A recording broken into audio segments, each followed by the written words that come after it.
On the morning of the 19th of April 1995, a yellow Ryder rental truck pulled up outside the Alfred P. Murrah Federal Building in Oklahoma City. Moments later, a blast tore through the heart of the structure, killing 168 people including 19 children and a daycare center and injuring hundreds more. In the hours that followed, authorities believed it might have been foreign terrorists, but the truth would shock the nation. The perpetrator was a clean-cut, 27-year-old Gulf War veteran from upstate New York. His name was Timothy McVeigh, and he was homegrown. How did a quiet loner from a small town become America's most infamous domestic terrorist? Early years: alienation in Pendleton. Born on the 23rd of April 1968 in Lockport, New York, McVeigh grew up in the nearby town of Pendleton, a rural, mostly white, working-class area with fewer than 2,000 residents. His father, Bill, worked at a car radiator plant, while his mother, Mickey, left the family when Timothy was just 10. He remained with his father and developed an introverted, often solitary disposition. Friends and classmates later described McVeigh as intelligent but socially awkward. He was fascinated by guns and survivalist literature, and by his teens had already developed a deep mistrust of the federal government. He also nurtured a belief in a looming new world order, a conspiratorial notion that global elites were plotting to take over national governments and impose authoritarian rule. These ideas were fringe at the time, but were gaining traction in the early 1990s with the rise of militia movements and the spread of alternative media through newsletters and shortwave radio. Military service. Discipline meets disillusionment. After graduating high school in 1986, McVeigh enrolled briefly at Bryant and Stratton College in Buffalo, New York. He studied business, but quickly grew bored and disillusioned with classroom life. He dropped out after just one semester. Like many young men from economically modest backgrounds, McVeigh found himself at a crossroads, uncertain about his future and increasingly disengaged from the civilian world. In 1988, he chose to enlist in the United States Army, seeking purpose, structure, and a sense of belonging. For a time, military life seemed to suit him well. Stationed at Fort Benning, Georgia, McVeigh quickly developed a reputation as a disciplined, competent soldier. He excelled in weapons training, particularly with the M60 machine gun, and was known to be methodical, obedient, and highly focused. In letters home, he expressed enthusiasm for the Army's orderliness and esprit de corps, describing it as a kind of ideal environment compared to the disordered civilian life he had left behind. His performance in the Army culminated in a deployment to the Gulf War in 1991 as part of Operation Desert Storm. There, he served as a gunner in the 1st Infantry Division, nicknamed the Big Red One. Though McVeigh saw relatively limited combat, he was part of the ground assault that pushed Iraqi forces out of Kuwait for his service. He was awarded the Bronze Star Mark of Distinction that added to his growing sense of military identity and competence. At this point, McVeigh began to dream bigger. He set his sights on joining the Army's elite special forces, believing that the rigorous training and covert operations would elevate his sense of purpose. However, the reality did not match his aspirations. In 1991, he entered the Special Forces Selection Program, but found himself physically unprepared for the demands. After just 2 days, he voluntarily withdrew. This failure struck a deep and lasting blow. For McVeigh, who had increasingly tied his self-worth to his performance and identity as a soldier, washing out of special forces was more than a setback, it was a personal rejection. His sense of purpose, which had been built up through years of military discipline, was suddenly fractured. Shortly thereafter, he left the Army with an honorable discharge, but he struggled to reintegrate into civilian life. He returned to New York and began a period of increasing social withdrawal and instability. He moved in and out of temporary jobs, often low-paid, menial work that seemed a far cry from his days in uniform. During this time, McVeigh began to live out of his car, surviving on fast food and using motel showers when he could afford them. He took to selling military surplus items and firearms paraphernalia at gun shows, which soon became a central feature of his life. It was in this liminal space between his former military identity and his increasingly fragmented civilian existence that McVeigh's political and ideological radicalization began to deepen. Gun shows were more than just commercial events. In the 1990s, they functioned as informal meeting points for survivalists, conspiracy theorists, anti-tax protesters, and malicious sympathizers. At these gatherings, McVeigh encountered a steady stream of literature warning of government overreach and the erosion of constitutional rights. He listened to speakers promoting doomsday scenarios and found affirmation for his growing suspicion that the federal government was not to be trusted. The discontent that had quietly simmered within him during his youth now found direction. The loneliness and disenchantment of post-military life merged with ideological fuel he encountered at gun shows. Increasingly, McVeigh saw the federal state not as the imperfect steward of democracy, but as a coercive and illegitimate authority, one that operated outside the bounds of justice and with impunity. This perspective found powerful reinforcement into major incidents that dominated the early 1990s. The 1992 standoff at Ruby Ridge in Idaho, where U.S. Marshals attempted to arrest Randy Weaver, a former Green Beret and Christian identity adherent, who had failed to appear in court on firearms charges. The standoff between Weaver's family and the federal authorities began as a surveillance operation, but quickly escalated into a shootout. In the initial exchange, Weaver's 14-year-old son, Sammy, and Deputy U.S. Marshal William Deegan were killed.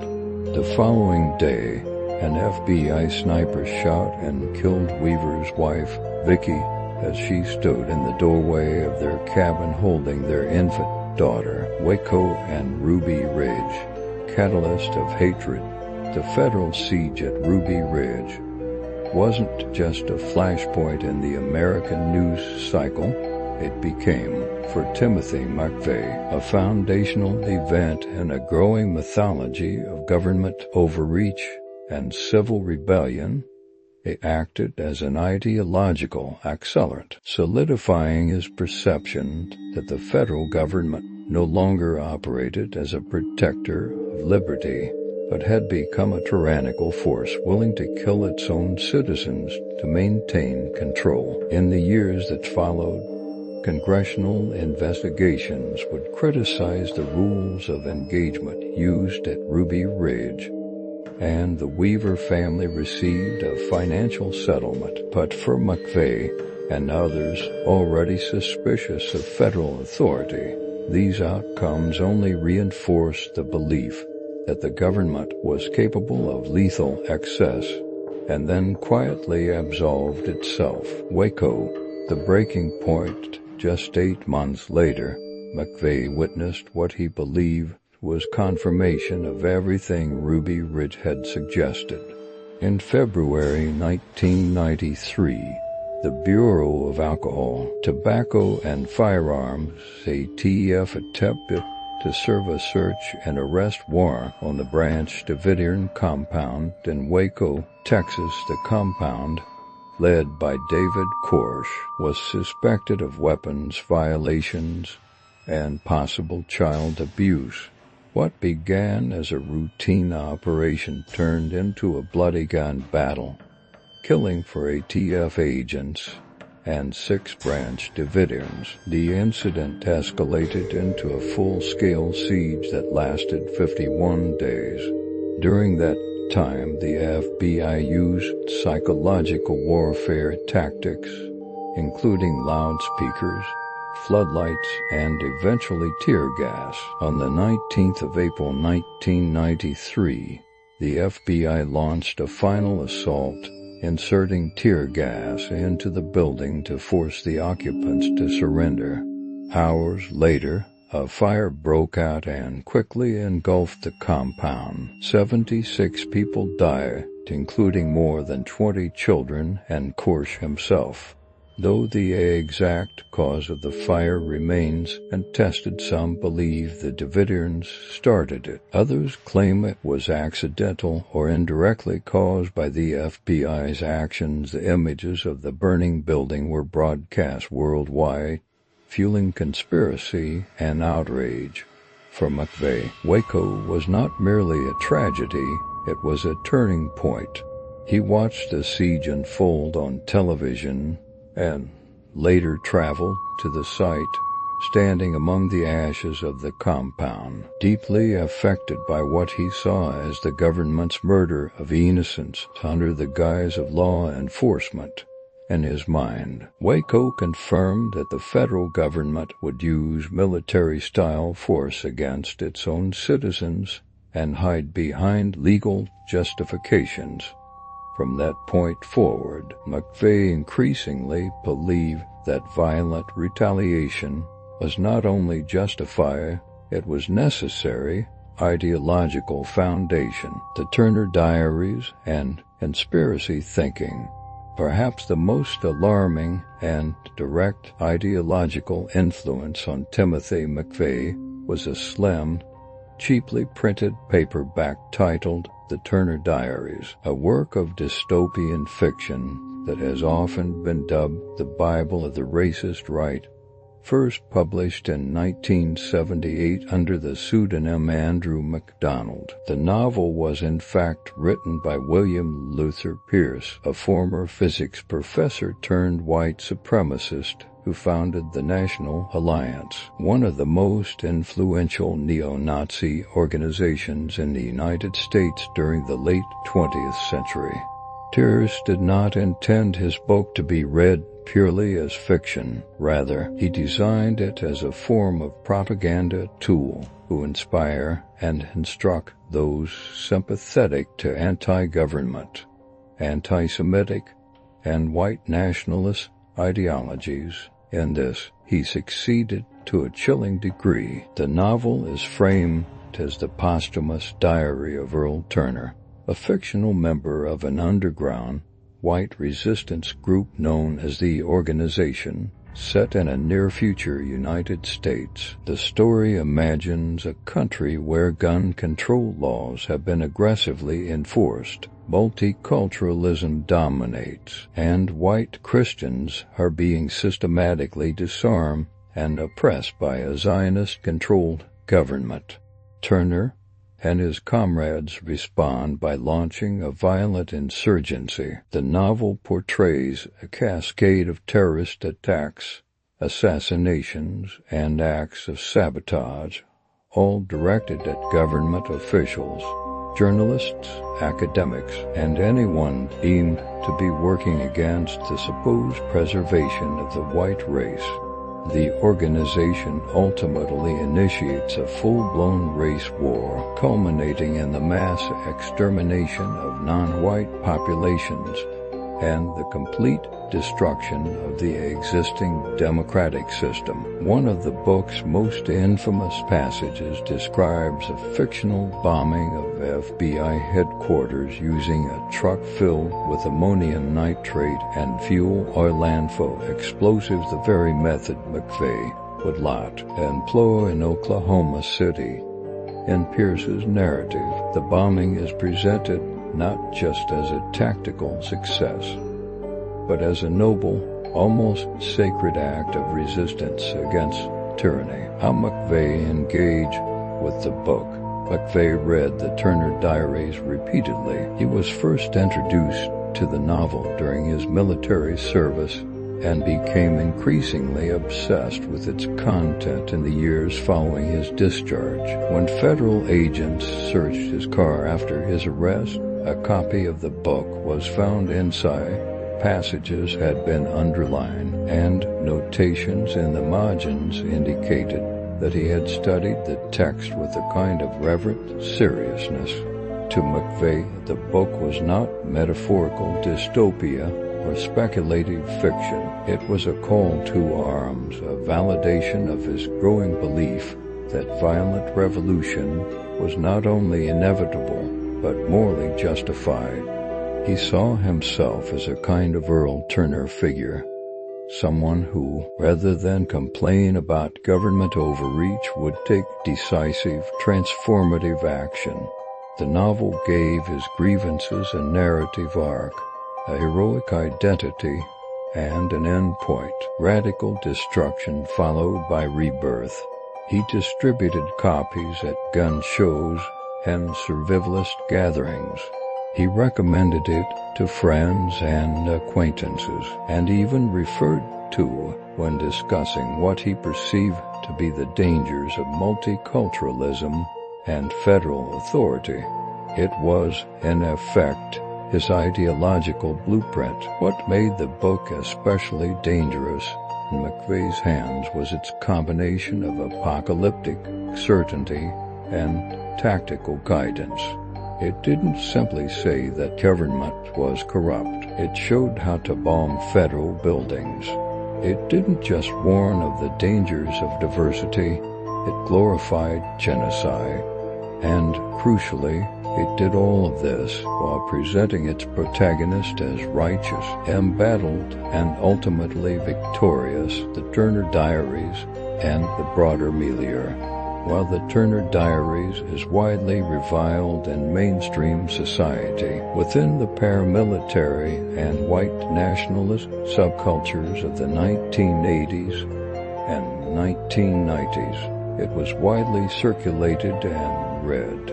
Copies were sold in gun shops, mailed to subscribers of far-right newsletters, and openly available at militia events. Law enforcement agencies were aware of the book's influence, particularly after it was linked to several violent incidents. Indeed, McVeigh was not the only person to act under his shadow. Members of the Order, a white supremacist group that committed a series of robberies and murders in the 1980s, explicitly cited the book as inspiration. One of the group's leaders, Robert J. Matthews, saw himself as a real-life counterpart to Earl Turner. Even after the Oklahoma City bombing, the book continued to appear in connection with various hate crimes and domestic terror plots. For McVeigh, however, the Turner Diaries was more than an ideological compass. It was an emotional and psychological refuge, a place where his feelings of anger, impotence, and isolation were not only recognized, but weaponized. Its fictional world presented violence as cleansing, death as necessary, and revolution as inevitable. Planning the attack, from thought to action. By 1994, Timothy McVeigh's ideology had hardened into violent resolve. After years of internalizing anti-government rhetoric and immersing himself in survivalist circles, he moved from abstract resentment to the logistics of domestic terrorism. No longer content with merely expressing his outrage through pamphlets or conversation, McVeigh began to draw up a plan of action, a deliberate, meticulously plotted attack that he believed would strike a symbolic and strategic blow against the United States federal government. At the time, McVeigh was living a nomadic and increasingly transient lifestyle. He had no fixed address, often sleeping in his car, staying in motels, or crashing with acquaintances. One of the key individuals in his orbit was Terry Nichols, a fellow Army veteran he had met during basic training at Fort Benning, Georgia. The two men were not particularly close on a personal level, but they shared a fundamental distrust of federal authority and an affinity for survivalist values. Nichols, older and more reserved than McVeigh, provided a stabilizing presence, but also offered the kind of practical assistance that McVeigh required as his plan took shape.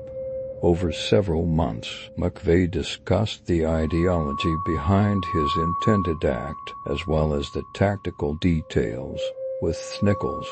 While Nichols never traveled to Oklahoma City on the day of the bombing, he played an essential role in the preparation phase, storing materials, helping to mix components, and assisting with timing and logistics. In late 1994, McVeigh began stockpiling the components for an ammonium nitrate fuel oil bomb, a type of explosive previously used in major terror attacks, including the 1993 World Trade Center bombing. Procurement and planning. The primary ingredient for the bomb, ammonium nitrate fertilizer, was purchased in bulk under the guise of agricultural use. McVeigh and Nichols sourced it from a farm supply store in Kansas, acquiring over 2 tons of the substance in 50-pound sacks. They supplemented this with gallons of commercial-grade nitromethane and fuel oil, which would act as accelerants to enhance the bomb's destructive capacity. They also added barrels filled with a mixture of chemicals and metal shrapnel to increase the blast radius. Throughout late 1994 and early 1995, the pair used Nichols' property and a storage unit in Harrington, Kansas, as makeshift bomb-making facilities. They purchased chemicals and supplies in small quantities from different locations to avoid drawing suspicion. McVeigh kept careful notes and calculated blast effects and timing. He read and reread technical manuals, some of which had been circulated in militia circles or printed in underground publications. For him, this was not a suicide mission. It was a carefully considered strike meant to send a message. Target selection. McVeigh's choice of the Alfred P. Murrah Federal Building in downtown Oklahoma City was no accident. He had scouted several potential targets across the Midwest, including federal buildings in Missouri, Arkansas, and Texas, but Oklahoma City stood out for several reasons. The Murrah building housed offices for multiple federal agencies, including the Bureau of Alcohol, Tobacco, and Firearms, ATF, a particular focus of McVeigh's hatred due to their role in the Waco siege, as well as the Drug Enforcement Administration, the Secret Service, and various military recruitment offices. More symbolically, the building represented what McVeigh considered to be the oppressive machinery of the federal government. By attacking it, he believed he could strike at the heart of the beast, demonstrating to the public that government facilities were vulnerable and that resistance was possible. He deliberately selected the date of the 19th of April 1995, exactly 2 years after the fire at Waco had claimed the lives of 76 Branch Davidians. For McVeigh, this was not just an anniversary, but an act of retribution. He intended the bombing as a wake-up call to the American people, whom he believed had grown complacent or complicit in the face of government overreach. Final preparations.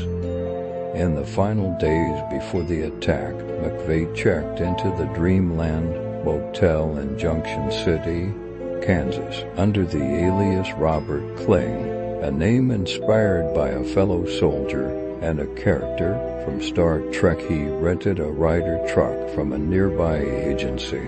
Over the course of the night of the 18th of April, he parked the vehicle in a secluded area and began to assemble the bomb, filling the truck bed with barrels of explosives and wiring together multiple time fuses. The bomb itself, when completed, weighed nearly 5,000 pounds, approximately 2,300 kilograms. The components were arranged in such a way that the force of the explosion would be directed outward, maximizing damage to the facade of the Murat building and the surrounding area. He built the triggering system using a combination of fuses, including a 5-minute safety fuse and a backup delay system in case the first failed. The plan was brutally simple. On the morning of the 19th of April, McVeigh rose early, drove the truck approximately 90 miles south to Oklahoma City, and parked it directly outside the Murat building's north entrance at 9:02 a.m. After lighting the fuse and exiting the vehicle on foot, he walked quickly away. The blast that followed was one of the deadliest terrorist attacks in American history. The bombing and aftermath. The explosion was composed of approximately 4,800 pounds of ANFO, ammonium nitrate, and fuel oil, and created a blast so powerful that it registered as a 3.0 magnitude earthquake on seismographs. The shockwave ripped through the heart of downtown Oklahoma City, shearing off the entire north facade of the 9-story building in an instant. The resulting devastation was catastrophic. A 30-foot wide crater, around 8 feet deep, was blasted into the street where the truck had been parked. More than 1/3 of the Murat building was reduced to rubble. Floors pancaked atop one another, trapping people under tons of debris. Windows shattered as far as 10 blocks away, and the shockwave caused extensive structural damage to more than 300 buildings in the vicinity. Vehicles in the immediate area caught fire and were hurled through the air. Their twisted remains were strewn across the street like wreckage from a war zone. Glass rained down from nearby high-rises, and thick clouds of smoke and dust filled the air, choking survivors and disorienting first responders. Across the city, emergency services scrambled to understand the scope of the disaster. Calls flooded into 911, dispatchers reporting what many initially assumed to be a natural gas explosion. But as fire crews and police reached the site, the scale of the destruction made it quickly evident. This had been a deliberate act. Rescue workers and volunteers formed human chains to pull survivors from the rubble amid the wreckage. The scene was harrowing. Office workers, dazed and blooded, children carried from the collapsed building, and silence interrupted only by screams and the steady buzz of emergency radios. Among the dead were 19 young children from the building's daycare center, a tragic focal point that would come to define public memory of the bombing. The death toll ultimately rose to 168 people, with more than 680 others injured. Forensic teams and fire brigades worked around the clock, first in the hopes of finding survivors, then in the grim task of recovering the deceased. Makeshift morgues were established, and grief-stricken families gathered in churches and civic halls for news. It was the deadliest terrorist attack ever committed on American soil at that time, and the worst act of domestic terrorism in the nation's history. The arrest of Timothy McVeigh.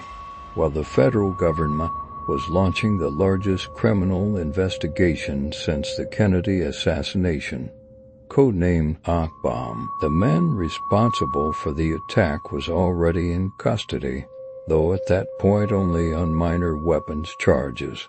Just 90 minutes after the bombing, at around 10:20 a.m., Oklahoma Highway Patrol Trooper Charles Anger pulled over a yellow 1977 Mercury Mark was driving north on Interstate 35 near Perry, Oklahoma, approximately 80 miles from Oklahoma City. The vehicle had no rear license plate, which was enough to warrant a routine traffic stop. The driver, calm and cooperative, identified himself as Timothy James McVeigh and provided a forged driver's license bearing the address of a motel in Junction City, Kansas. During the stop, Anger noticed a bulge beneath McVeigh's windbreaker. Upon inspection, he discovered that McVeigh was carrying a concealed Glock 21 semi-automatic pistol, fully loaded and without a permit. Under Oklahoma law, this constituted a firearms offense, and McVeigh was promptly arrested and taken to the Noble County Jail. He was booked under the weapons violation and given a $25,000 bond. At the time, McVeigh was not yet connected to the bombing, and he offered no information that would alert authorities to his involvement. His calm demeanor and clean-cut appearance he had served in the Army, after all, did not raise immediate suspicion. How he became the prime suspect, meanwhile, FBI investigators and ATF agents were combing through the wreckage in Oklahoma City. Part of their task was forensic, collecting evidence that could identify what kind of bomb had been used, and perhaps who had built it. Amid the debris, a crucial clue emerged: a fragment of the Ryder truck's rear axle, with a partial vehicle identification number and still legible. Tracing that number, investigators were able to locate the Ryder rental agency in Junction City, Kansas.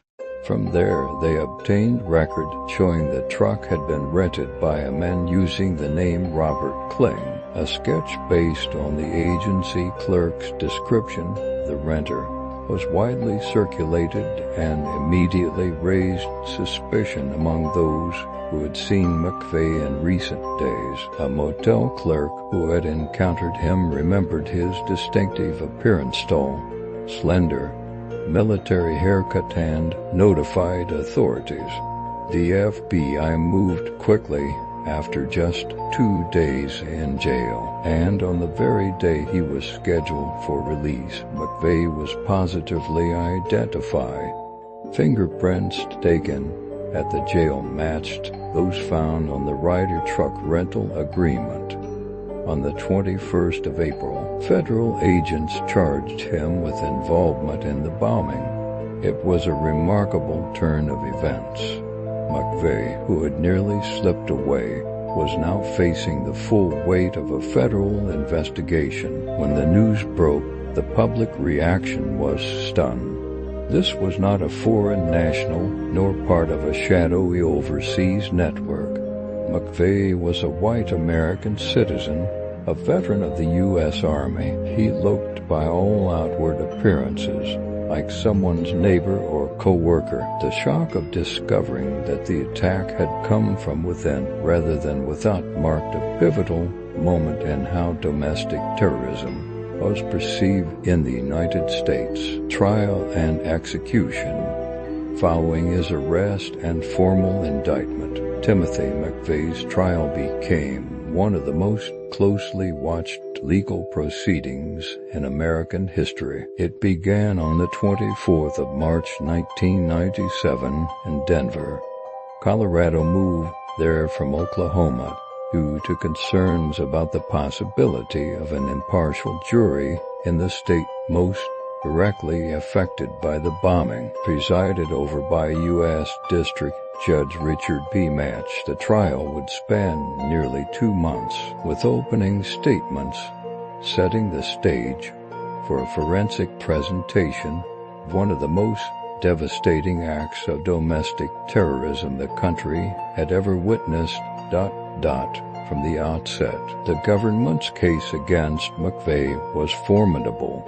The prosecution, led by U.S. Attorney Joseph Hartzler, presented a compelling narrative supported by extensive physical and testimonial evidence. Witnesses had seen McVeigh at the Ryder truck rental location in Junction City, Kansas, under the alias Robert Kling, and their descriptions matched the composite sketch released after the bombing. More damningly, McVeigh's fingerprints were found on the rental paperwork and on a map of Oklahoma City later recovered from his possession. The role of Terry Nichols and Michael Fortier, two key figures, helped build the case against McVeigh. His co-conspirator Terry Nichols and an Arizona acquaintance, Michael Fortier Nichols, who was tried separately, had assisted McVeigh in gathering the bomb materials and storing them on his property. Though he denied full knowledge of the bombing plan, he was nevertheless convicted on multiple counts of conspiracy and manslaughter in a separate 1998 trial. Michael Fortier, meanwhile, had been aware of McVeigh's intentions for months. He had been told of the general plan and target, and although he took no direct part in constructing the bomb or delivering it, his foreknowledge and failure to report the plot made him complicit. In exchange for a reduced sentence, Fortier agreed to testify against McVeigh on the stand. He confirmed that McVeigh had referred to the Murrah building as a military target and expressed no concern about civilian casualties.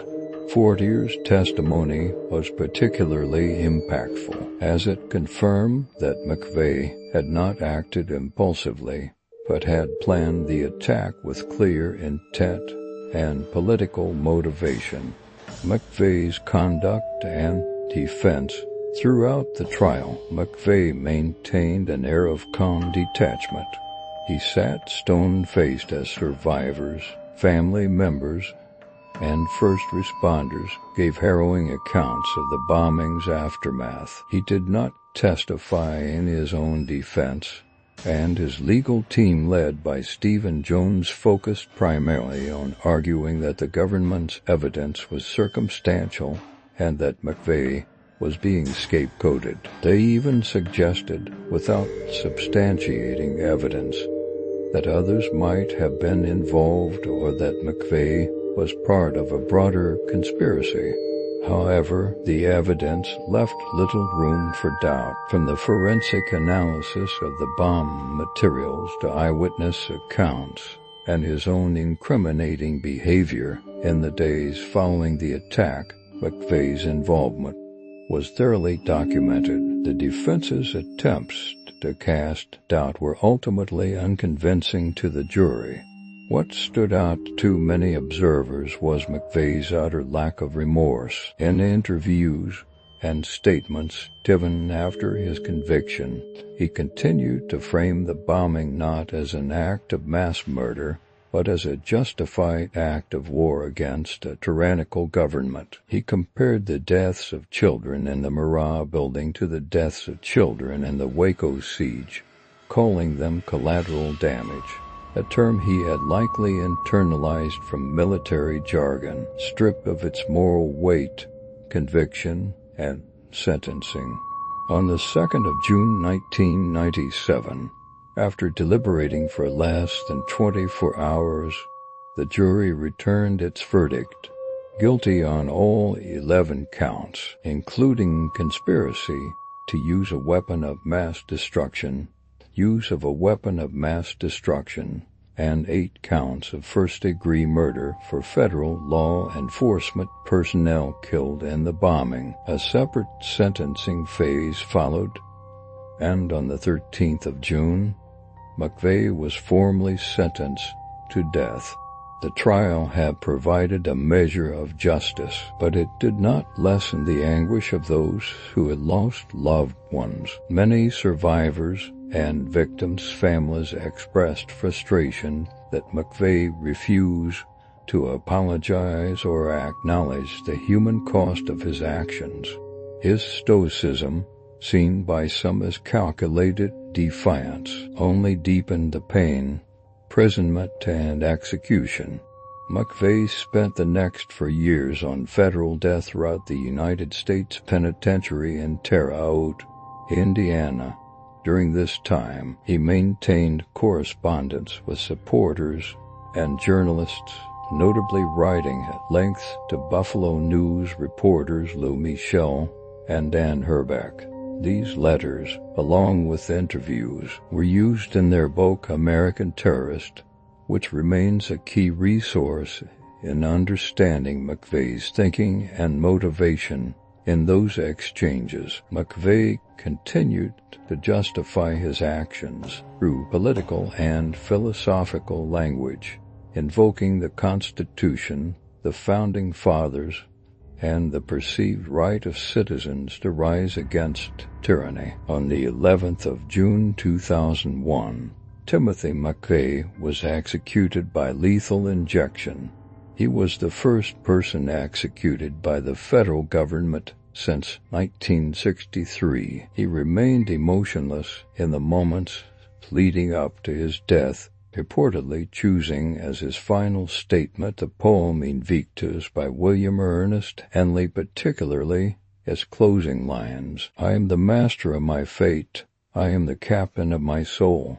He made no apology to the victims or their families.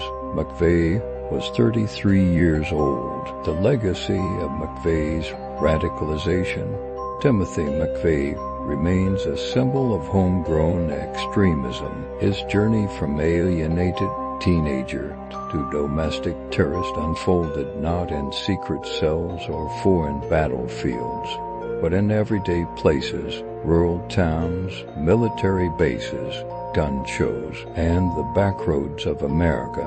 His radicalization was enabled not only by fringe literature, but by a growing milieu of anti-government sentiment that found new audiences in the early 1990s. In the years since, McVeigh has become a figure of grim fascination studied by psychologists, historians, and counterterrorism experts.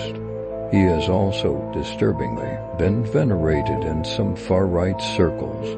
His story is a case study in how a lone individual, driven by belief and grievance, can unleash unimaginable violence.